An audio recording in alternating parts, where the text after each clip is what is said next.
Princess दी लोम्बाल एक शांत, प्रेमपूर्ण और दयालु महिला थीं, जिन्होंने अपार त्रासदी और दुख झेला। उन्होंने हमेशा सकारात्मक रहने की कोशिश की, लेकिन ये ज्यादा देर नहीं टिकता था। वो एक ऐसी महिला थीं जो अपनी क्रूर और दुखद अंत की बिल्कुल भी हकदार नहीं थीं। राजकुमारी का जन्म 8 सितंबर 1749 को इटली के ट्यूरिन में मैरी थेरेज लुइस ऑफ सावॉय कारिग्नानो के रूप में हुआ था। वो लुई विक्टर ऑफ कारिग्नानो और लैंडग्रेविन क्रिस्टीन ऑफ हर्सरेनफेल्ड रोटेनबर्ग की बेटी थीं, जो दोनों ही यूरोपीय शाही परिवारों से संबंध रखते थे। कहा जाता है कि उनके सिर की बनावट बहुत सुंदर थी और उनके घने सुनहरे बाल थे, जो जब बंधन से छूट जाते थे तो उनके पैरों तक बहते चले जाते थे। राजकुमारी एक संपन्न परिवार से थीं और शिक्षित थीं। वो कई भाषाएं जानती थीं और उन्होंने बहुत पढ़ा था। उन्हें इतालवी कविता पढ़ना बहुत पसंद था। साथ ही माकियावेली और दांते जैसे प्रसिद्ध लेखकों की किताबें भी पढ़ना अच्छा लगता था। पढ़ना उनका पसंदीदा शौक था और उन्होंने अपनी खुद की एक विशाल निजी पुस्तकालय में निवेश किया था। उनकी शिक्षा और पारिवारिक संपत्ति ने उन्हें शादी के लिए उपयुक्त बना दिया था। 1767 में पोंटिएवरे के ड्यूक ने लुई 15 से अपने बेटे प्रिंस दे लॉन्बॉल के लिए उपयुक्त पत्नी खोजने में मदद करने का अनुरोध किया था। राजा ने सहमति दी और सुझाव दिया कि वह सवॉय की राजकुमारी पर ध्यान दें। प्रिंस दे लॉन्बॉल को राजकुमारी का एक चित्र दिखाया गया और सिर्फ 17 साल की उम्र में ही उसका भाग्य तय हो गया। वह 30 जनवरी को फ्रांस के मोंटेरो में पहुंची और वहां एक जिज्ञासु दिखने वाले युवक ने सुंदर फूलों का गुलदस्ता लेकर उनका स्वागत किया। शुरुआत में उलझन थी, लेकिन राजकुमारी को जल्दी एहसास हुआ कि वही उनका होने वाला पति है। उसी दिन बाद में उनकी शादी काउंट ऑफ गार्सी के घर शैटो डी नांगुइस की चैपल में हुई। हालांकि यह विवाह अधिक नहीं चला। प्रिंसेस डी लोम्बाल ने अपने पति को प्यार और स्नेह दिखाया था और शुरू में दोनों अपनी शादी में खुश नजर आते थे। वर्साय का दरबार घोटालों के लिए बदनाम था और जल्द ही राजकुमारी भी एक और घोटाले में फंस गईं। राजकुमारी को वर्साय के दरबार में पेश किया गया, जहां उन्होंने सराहनीय लोकप्रियता हासिल की, लेकिन उनके और उनके पति के बीच का रिश्ता जल्दी ही टूट गया। राजकुमार ने 2 अभिनेत्रियों के साथ अवैध संबंध बना लिए थे और मैरी अपने पति के विश्वासघात से टूट गई थीं। उनके ससुर ने उन्हें सांत्वना दी, लेकिन शादी के 1 साल बाद ही उन्हें और भी बड़ा दुख झेलना पड़ा, क्योंकि उनके पति 1768 में 21 साल की उम्र पूरी करने से पहले ही एक यौन रोग के कारण चल बसे। उन्होंने अपने पति की गलतियों को माफ कर दिया था और उनकी मृत्यु तक बड़े प्यार से उनकी देखभाल की थी। राजकुमारी ने अपनी नई जिंदगी शुरू की और स्थायी रूप से रामबुये में रहने चली गईं, जो वर्साय के पास था, जहां उनके ससुर पोंतिएव्र के ड्यूक के रूप में विराजमान थे। ड्यूक राजकुमारी से स्नेह करने लगे और उन्हें अपनी बेटी की तरह मानने लगे। उन्होंने सलाह दी कि वह ब्रह्मचर्य का व्रत लें और एक नन बन जाएं। हालांकि वो कभी नन नहीं बनी, लेकिन उन्होंने अपने जीवन भर अपने पति के प्रति वफादार रहने का फैसला किया। अपने पति की संपत्ति विरासत में मिलने के बाद उन्होंने अपने ससुर के साथ मिलकर उनके कई परोपकारी कार्यों को पूरा किया। ड्यूक गरीबों के राजा के रूप में प्रसिद्ध हो गए और मेरी दे लोम्बाल को पोंतिएव्र का फरिश्ता का उपनाम मिला। आखिरकार वह अपने दुख से उबर गईं, हालांकि वह अब भी कई उदास क्षणों से गुजरती रहीं, जो उम्र के साथ धीरे धीरे और भी बढ़ते गए। 1770 में डॉफिन लुई ने मेरी एंटोनेट से शादी की, जो ऑस्ट्रिया की साम्राज्ञी मारिया थेरेसे की बेटी थीं। लुई सिर्फ 4 साल बाद 1774 में सिंहासन पर बैठे और राजा लुई 16वें बने। कुछ समय तक दरबार में रहने के बाद मेरी एंटोनेट और प्रिंसेस दे लोम्बाल के बीच संबंध गहराने लगे। मेरी एंटोनेट को राजकुमारी में अपनी नई विश्वास पात्र मिल गई थी और अगले ही साल 1775 में उन्हें रानी के गृह प्रबंध की अधीक्षिका भी घोषित किया गया। प्रिंसेस दे लोम्बाल कई बार रानी के साथ उनकी सैरों और पार्टियों में जाती थीं। ड्यूक ऑफ पोंटिएव्रे राजा रानी की जीवन शैली में ढल गए और अंतर्राष्ट्रीय शाही मेहमानों की मेजबानी में रुचि दिखाने लगे। उन्होंने स्वीडन के युवराज और डेनमार्क के राजा की मेजबानी की, जिसमें प्रिंसेस दे लोम्बाल उनकी मेजबान बनी। वर्साय का दरबार कई नृत्य समारोहों और दावतों का केंद्र था, जो अपनी भव्य जीवन शैली और हर चीज में शानो शौकत की चाहत के लिए बदनाम हो गया था।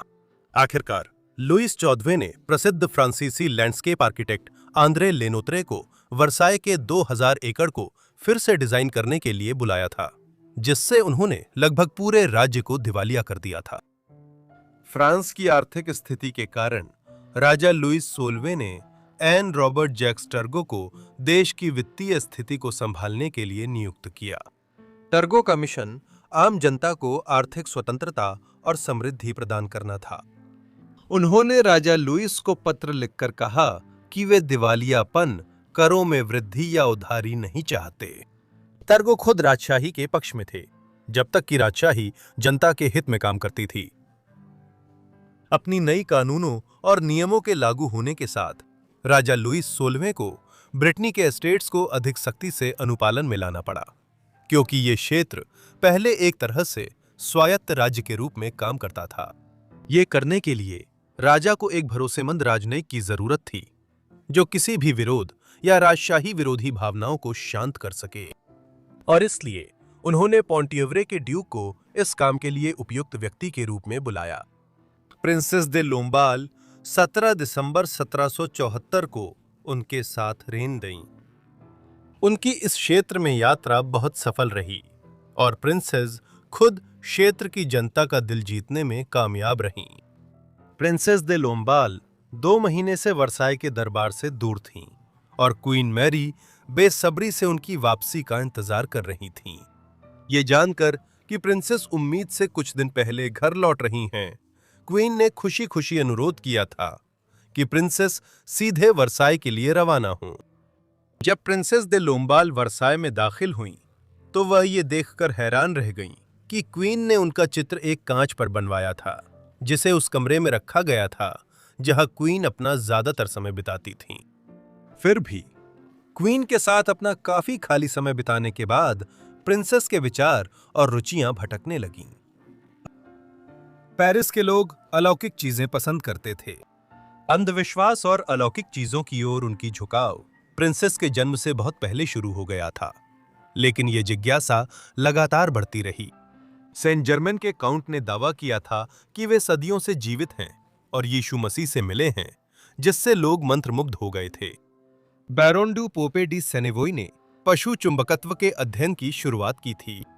एलिफा लेवी एक प्रतिष्ठित ऋषि थे और एलेक्सी विंसेंट चार्ल्स बेरबर्जियर दी टर्नेव डुटेन एक प्रसिद्ध दानव शास्त्री के रूप में प्रसिद्धि प्राप्त कर चुके थे। प्रिंसेस डी लोम्बाल भी अलौकिक चीजों से मोहित हो गई थीं, यहाँ तक कि उन्होंने ताश की पत्तों से भविष्य बताने वाली मैडम लेनोचमोंट के साथ साथ ज्योतिषी और भविष्यवक्ता मिसेस विलियम्स, जो वेल्च वंश की थीं, से भी पत्राचार किया था। हालांकि उनके निजी जीवन का अधिकांश हिस्सा रहस्य ही बना रहा, यह ज्ञात है कि प्रिंसेस फ्रीमेसनरी से आकर्षित हो गई थीं। 1777 में वो लॉज डी क्रांडर की सदस्य बन गईं और देश की सबसे प्रतिष्ठित सदस्यों में से एक बन गईं, और 1781 में उन्होंने मेरलॉज दी एकॉर्स डी एडॉप्शन की ग्रैंड मिस्ट्रेस की भूमिका संभाली। 1775 में एक बड़ा विद्रोह भड़क उठा। देश की फसल से बहुत ही कम मात्रा में अनाज प्राप्त हुआ था और देश जल्द ही खाद्य संकट में घिर गया, जिससे आबादी को खाना खिलाना मुश्किल हो गया। लोगों ने राजशाही को दोष देना शुरू कर दिया, ये दावा करते हुए कि उन्होंने जानबूझकर अनाज का भंडार अपने लिए रोक लिया है, और लोग दंगे करने लगे। देश में अफरा तफरी मची थी। लुटेरे बड़ी संख्या में बाहर आ गए थे और किसान लुटेरों के हाथों बंधक बनकर मजबूरी में अनाज सस्ते दामों पर बेच रहे थे। अप्रैल मई में दंगाइयों ने तबाही मचाई, जिसे बाद में फ्लावर वॉर कहा गया। राजकुमारी के लिए एक और त्रासदी तब आई जब 1778 में उसने अपने दोनों माता पिता को खो दिया। साल 1785 में फ्रांस की जनता सिंहासन और उनके भव्य जीवन शैली के प्रति और भी ज्यादा विरोधी हो गई। जबकि फ्रांस का बड़ा हिस्सा अत्यधिक गरीबी में जी रहा था। लोगों को हर संभव दुर्भाग्य के लिए एक बहाना चाहिए था और उन्होंने वह बहाना मैरी एंटोनेट में ढूंढ लिया। वो जनता की नफरत का प्रतीक बन गईं।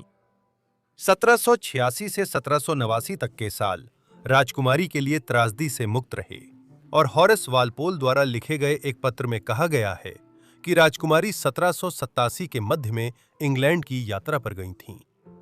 हालांकि फ्रांस में स्थिति सुधर नहीं रही थी।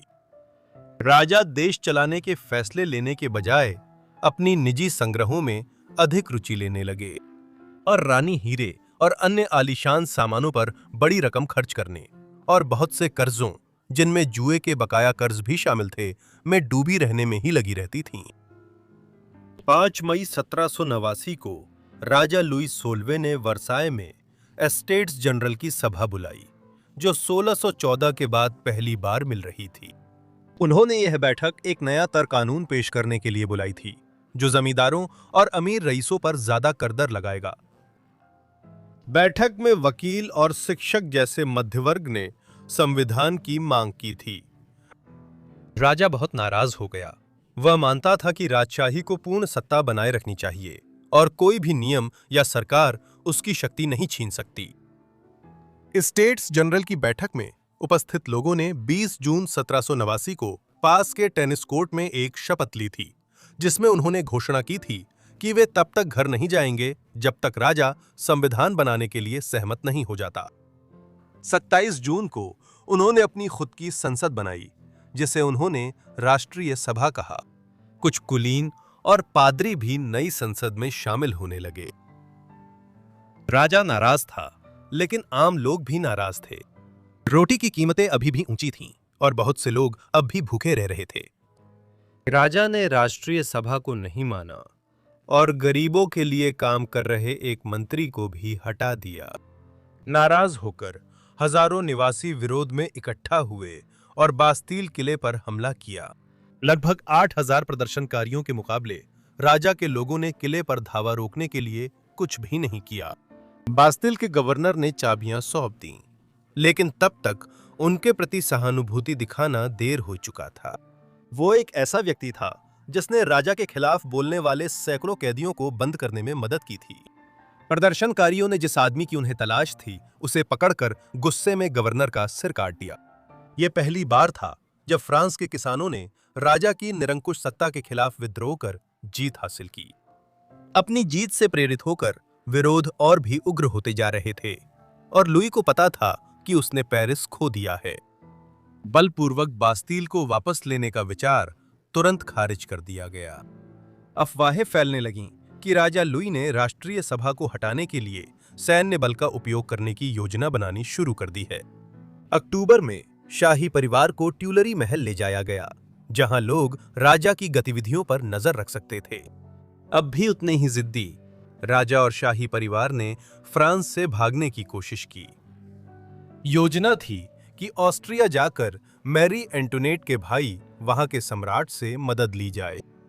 जून 1791 में उन्होंने भागने की कोशिश की, लेकिन वॉरेन में पकड़े गए और बग्घी से पेरिस लौटाए गए।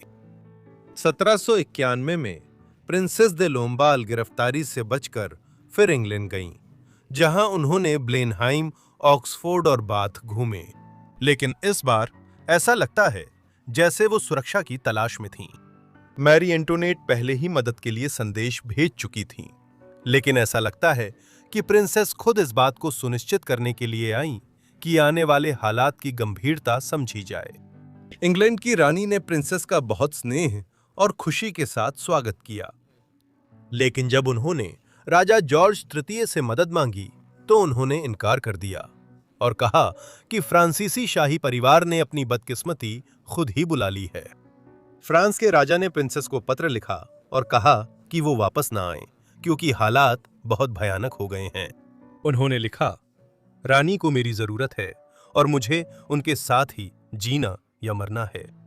उन्होंने एक्सला चपेल में अपनी वसीयत लिखी, जिसमें उनके प्यारे कुत्ते भी शामिल थे, और वो रानी के साथ खड़े होने के लिए फ्रांस लौट आईं। राष्ट्रीय सभा के कुछ सदस्य राजशाही के समर्थक थे और मैरी एंटोनेट ने वर्साय में उनके साथ गुप्त बैठकें की जब उनके परिवार को वापस पेरिस ले जाया गया था। प्रिंसेस दे लॉनबॉल, जो रानी की विश्वास पात्र मानी जाती थीं, उन पर भी लोगों को ऑस्ट्रियाइयों से हमदर्दी रखने का संदेह था। 10 अगस्त 1792 को राजशाही को आधिकारिक रूप से उखाड़ फेंका गया और प्रिंसेस को मैरी एंटोनेट के साथ टेम्पल जेल में कैद कर दिया गया। इसके बाद 19 अगस्त को उन्हें ला फोर्स जेल में स्थानांतरित कर दिया गया। प्रिंसेस को आदेश दिया गया कि वो एक शपथ लें जिसमें राजशाही और अपनी सबसे अच्छी दोस्त को फ्रांस की रानी के रूप में नकारें, लेकिन उन्होंने इनकार कर दिया। 3 सितंबर को उन्हें अपनी क्रूर सजा का सामना करना पड़ा। संक्षिप्त मुकदमे के बाद उन्हें जेल के बाहर घसीटा गया और गुस्साई भीड़ ने, जो उनका इंतजार कर रही थी, हथियारों से उन पर कई बार वार किया। सिर और आंख पर वार किए जाने के बाद वह घुटनों के बल गिर गईं। उनका खून पोशाक पर बहा। फिर उनके सिर पर जोर से वार किया गया जिससे वो बेहोश हो गईं और भीड़ ने उनके शरीर के कपड़े उतार दिए और उन्हें इस कदर क्षत-विक्षत किया कि वो पहचान में भी नहीं आईं। इन भयानक और दुखद दृश्यों के बाद उनका सिर काटकर एक भाले पर टांग दिया गया, जिसे भीड़ ने मैरी एंटोनेट की कोठरी के सामने घुमाया। उनके दयालु और परोपकारी कार्यों का कोई मोल नहीं रहा। वह राजशाही की मित्र थीं और उनके साथ कोई अलग व्यवहार नहीं किया जाना था। उनकी मृत्यु के समय उनकी उम्र 42 साल थी। प्रिंसेस दे लांबाल पर यह वीडियो देखने के लिए आप सभी का धन्यवाद। मुझे उम्मीद है आपको पसंद आया होगा। अगर आया हो तो मुझे एक लाइक और नीचे कमेंट जरूर करें, और अगर आप नए हैं तो सब्सक्राइब क्यों ना करें। सुनिश्चित करें कि आपके नोटिफिकेशन चालू हों ताकि जैसे ही मेरी कोई भी वीडियो अपलोड हो आपको तुरंत मिल जाए। और अगर आपके पास कोई सुझाव है तो आप मुझे ईमेल कर सकते हैं या मेरे फॉरगॉटन लाइव्स इंस्टाग्राम पर भेज सकते हैं, जिसका लिंक नीचे डिस्क्रिप्शन में है। खैर, मेरी तरफ से इतना ही। अगली फॉरगॉटन लाइफ में मिलेंगे। धन्यवाद।